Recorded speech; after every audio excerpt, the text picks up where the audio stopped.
there are more updates when it comes to cough syrups. Now, the number of children's death in Madhya Pradesh due to the killer Cold-Riff cough syrup has gone up to 21. And this is not just an India story anymore. The World Health Organization has also woken up to the story. Here on 5 Live, remember, we've been tracking the story and the ongoing investigation into the deaths. And while we were at it, 1st of October, the WHO actually contacted the central drug body, the CDSCO here in India. WHO asked for clarification regarding potential links to contaminated medicines and whether the products were exported to other countries. It also vowed support to national authorities in investigating and responding to these tragic events. Now, since then, the WHO says it has been closely monitoring the situation and also the media reports regarding deaths due to cough syrups in India. So what happened after that?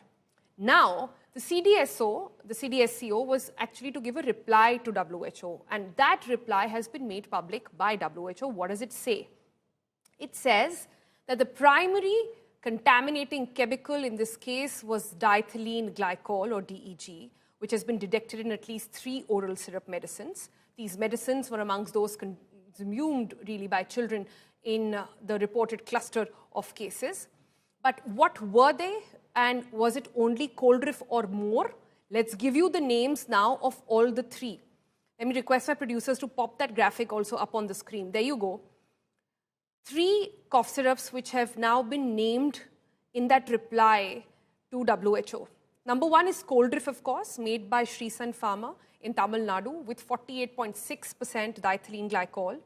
Number 2 over there is Respi Fresh TR made by Rednex Pharma in Gujarat with 1.342% diethylene glycol. And then it is Relife made by Shape Pharma Private Limited again in Gujarat with 0.616% diethylene glycol. The highest level of contamination, of course, over 48% has been found in the same cough syrup which has been in the eye of the storm, which is Cold-Riff. Now, CDSCO has also now informed WHO that these products, these 3 that we named for you, have been recalled, and the identified manufacturer has been ordered to stop production of all medical products as well. The CDSCO has also stated that none of the products were exported from India, which was a question by the WHO. But the WHO has not received any official confirmation or any information as to the source of the DEG contamination. Most importantly, the WHO has emphasized on the regulatory gap in screening for domestically marketed medicines in India, which we have been flagging out throughout, and you heard Mr. Reddy there with his opinion on that as well. Let's take the story to the ground and let's understand how it's unfolding over there. My colleague Sharath Kumar from Jaipur joins us next. He's been doing some excellent reporting on trying to understand where really the responsibility lies. Sharath, आपकी report तो हम इतने दिनों से दिखा ही रहे हैं.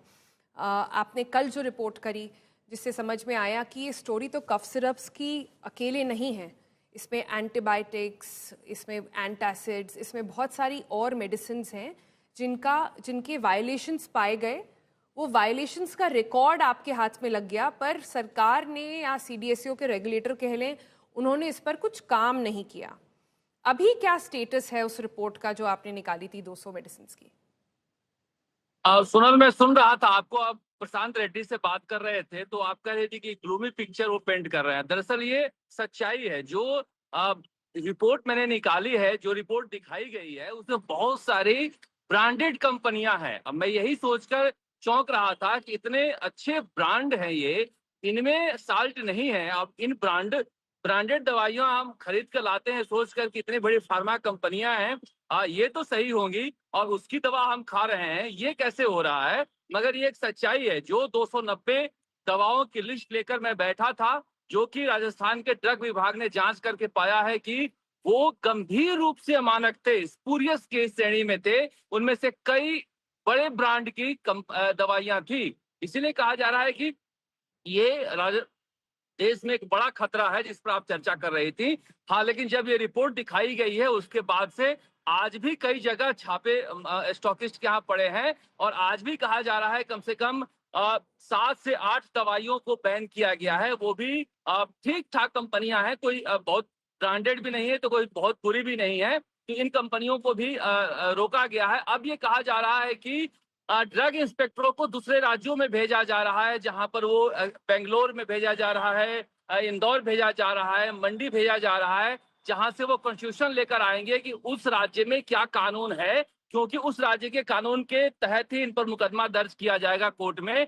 और ये सभी 290 केस में सरकार ने आदेश दिए हैं कि 1 साल के अंदर जितने भी ये ब्रांडेड नॉन ब्रांडेड कंपनियां हैं, सब पर कोर्ट में केस दर्ज किया जाए। और जो अधिकारी थे, उन अधिकारियों को भी कहा गया है कि सस्पेंशन कोई सजा नहीं है, इन पर भी कानूनी कार्रवाई की जाए कि आखिर 1 साल से जब जांच कर रहे थे हमारे ड्रग इंस्पेक्टर, तो ये बैठे क्यों थे।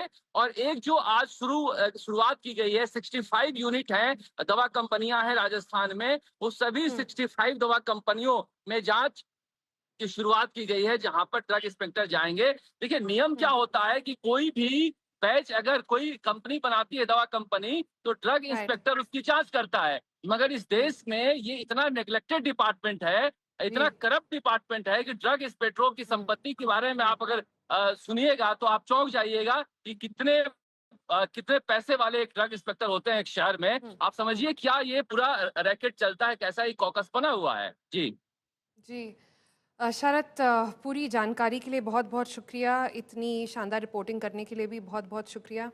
ऐसे ही हमें बताते रहें कि क्या चल रहा है।